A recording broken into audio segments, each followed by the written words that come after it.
trying to get her feelings from her. And it was made very clear heading into this that that was one of the strategies on the part of Democrats. Yeah, I mean, clearly she is a somewhat sympathetic character, long-time diplomatic service. She went through the details of her own family history. She went through the details of her own service, Mogadishu. She talked about 5 hardship positions that she was in. She talked about being, in situations where there was crossfire going on around her and the difficulty of her job.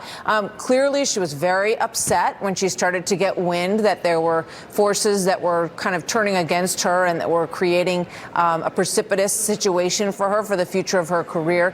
We just have to sort of keep in mind that at this stage of the game, as we watch through all of the courses of these hearings, we have heard her side of the story, and we've heard the Democrats' counsel try to draw her out as a very sympathetic character. I think that in that goal, he did well in terms of, sort of building up her credibility, also making it clear that she felt that she was sort of being attacked and undermined by Rudy Giuliani and other forces that were turning against her based on what she said was unsubstantiated claims that she had put together a do not prosecute list and that she had badmouthed the president. She claims that both of those things are not true.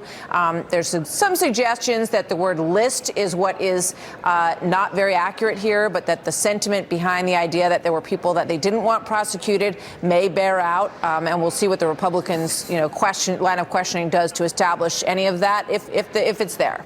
Well, we expect, Martha, as Republicans to go after the campaign of 2016, what role Ukraine played in that. And also, I would expect also questions about Hunter Biden, his involvement on the board of Burisma. What did he do for it? What did he get for it? So we expect that line of questioning momentarily. Before that happens, Chris Wallace, your analysis on what you have heard thus far.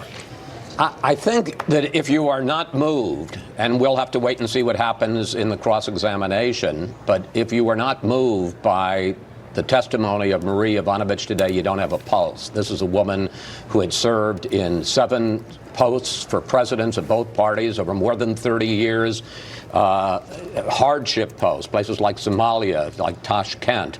And she tells a story of being a leading fighter against corruption in Ukraine and being called out of a meeting that was an event at the U.S. Embassy that was to honor an anti-corruption fighter who was later killed because acid was thrown into that woman's face, and she's being told by the Secretary General at the State Department, you're going to have to leave, and you're going to have to leave on the next plane, and we're worried about your security, not your physical security, but obviously our ability to protect you and your reputation and your standing there. And when she gets back, she's told by the Deputy Secretary of State, John Sullivan, a man who has just been appointed by President Trump to be the ambassador to